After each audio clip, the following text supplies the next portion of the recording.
I'm only going to read part of this, but this is a sort of news story, and I may slide into a southern accent, so just be ready for it. This is called The Legend of Jedediah Green. Julys in Florida are wet hot, the kind of heat that makes you lie still in a cool place with no intention of moving. I didn't expect the air conditioner to quit on us, but it did. I was living with my cousin in her apartment in Gainesville, smack dab in the middle of what they call the swamp. And not because that's what the football stadium went by.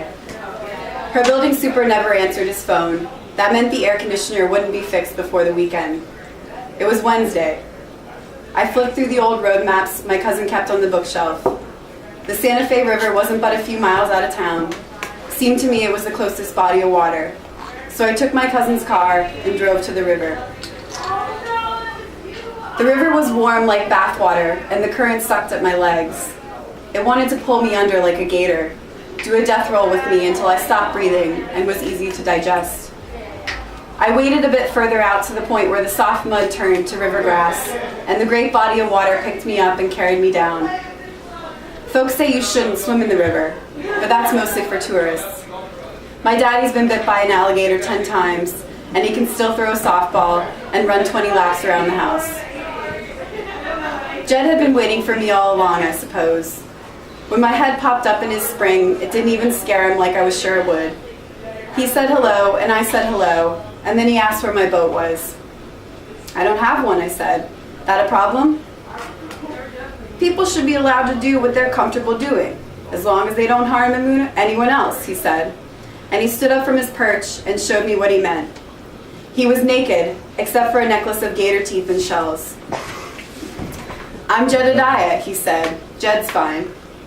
You can call me girl, I said, and I knew we'd get along fine. The spring that Jed called home was officially named Holly Spring, which I discovered after reading one of Jed's hand-printed signs. I also learned that the springs were a constant 72 degrees, even in the wintertime, and the source of the spring was just beyond the tip of Jed's dock. Did you read my signs? He asked. I swam to the edge of his dock and hauled myself onto the diving platform below his makeshift lifeguard perch. I did, I said. I'm harmless, he said. I just like to look. I noticed his looking and took a good look myself. I was wet, but that was obvious. I wasn't wearing a swimsuit either, and my long, dirty yellow hair was even dirtier from the reddish river water. My jean shorts stuck to me the way my t-shirt did, and if that's what he was looking at, I guess it didn't bother me.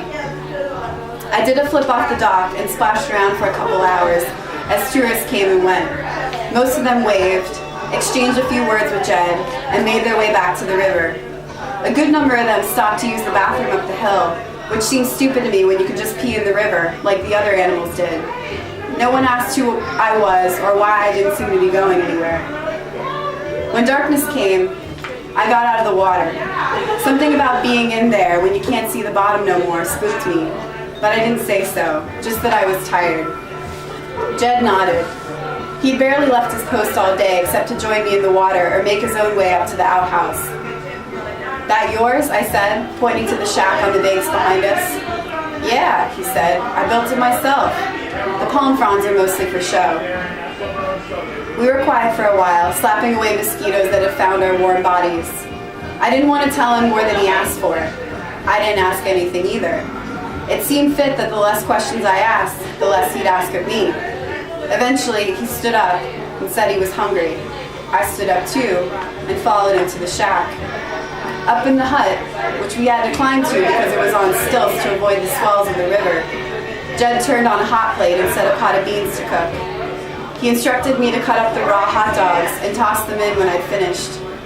I sat at the small wood table and he on the edge of the bed, waiting for the meal to cook. I realized I hadn't eaten all day, and the image of my cousin's car on the side of the road appeared behind my worn-out eyes. What are you doing here, girl? Jed asked. Lost my job as a hostess and I haven't told my parents, I said. It was sort of true. I had a dog, we called her Kai, back at my cousin's. A big Labrador mix, so desperate to be loved she'd piss if I yelled at her. But that was alright, my cousin would feed her. Well, there's plenty of time for facing that, Jed said. The beans and weenies were ready. He ladled us each a bowl and we ate without talking, which was fine since the river bugs were carrying on. Jed told me I could sleep on the bed and he'd sleep downstairs in the open. Or we could sleep in the same bed. I won't bite, he said. I won't either, I said. We climbed into the bed together. Jed switched off the gas lamp and darkness hid my wide open eyes. The light from the moon crept through the palm fronds like hundreds of tiny stars.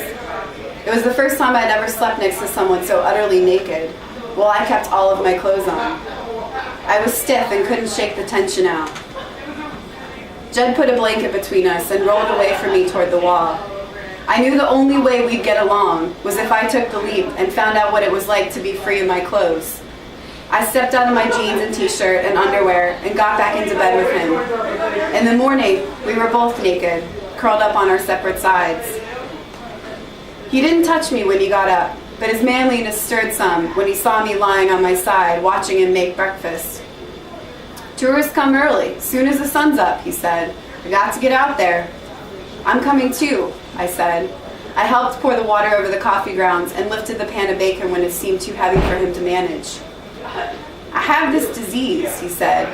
It makes my bones real brittle. He told me that he'd broken most of the bones in his body, his fingers and toes multiple times. We made our way down to the spring. I put my clothes back on because I was taking my nudist resolution in stages. Jed pointed to several pieces of trash that had floated in during the night, and I jumped in to fish them out. Osteogenesis imperfecta, I repeated. Osteogenesis imperfecta. I said it slower, hit each syllable, then faster and more rhythmic until it became a ditty that I whistled while cleaning the water. What can I do, oh what can I do, for a man with imperfect bones? Jed took a swim, the water turning an electric green under the morning sun. Several minnows darted around my feet, their translucent bodies difficult to spot against the silt unless they were moving, which they always were. Before the first group of tourists rode in, Jed reached for a loincloth draped over his watchtower. I'd rather be naked, he said, but I don't like to make folks uncomfortable. I thought that was a pretty good reason to keep my clothes on, too. I'm not Mr. America, he said, and I ain't no pervert or what do you call it, an exhibitionist. If every time I heard somebody come down to the river and I ran out naked and yelled, hey, look at me, then it'd be different. But I try to be quiet about it. He tied the cloth around his hips and let his small paunch drape over the strings.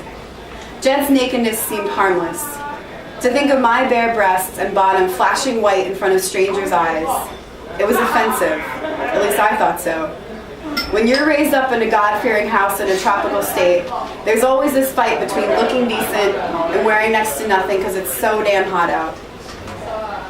Most of Jed's day was spent sitting around and talking to tourists, which I wasn't so good at, so I left him to it. It had been his job before, and I wasn't about to swoop in and take that from him. Instead, we worked out a kind of partnership where I didn't have to say much of anything while the spring got a nice makeover. I cleaned up dead branches, pulled out hazardous roots, and patrolled the area for stray beer cans or cigarette butts. Jed seemed to like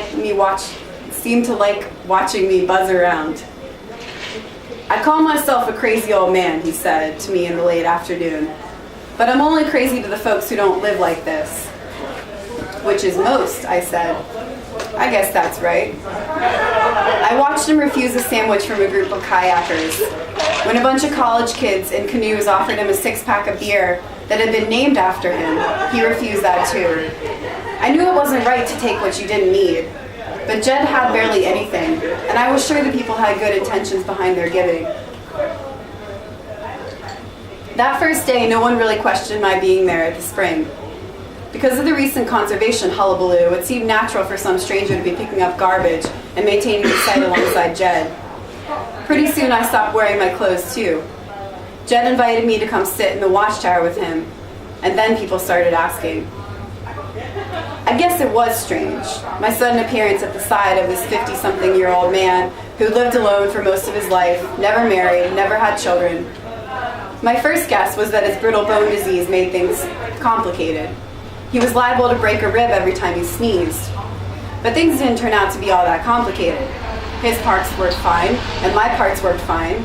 And even though I was young, he treated me with the delicacy of a mama tiger licking her newborn cub. Sometimes we made love down in the spring. The bugs were unbearable in the hut, and even though Jed was used to them, he'd let me pick where we'd lie. And I chose the water. Its darkness had scared me before, when I was alone. But our two bodies together, his feet touching the silty bottom because mine were too scared to. The warm water up to our necks to keep away the bugs, but also to turn every hair on end. I didn't have to worry about being swallowed. Our bodies gently rocking in the shallows of this fine-looking spring.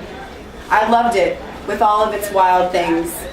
And if I let go of the urge to be on dry land, I could feel the edges of my body drift away, and the divisions between mud and skin and eyes and water weren't so clear.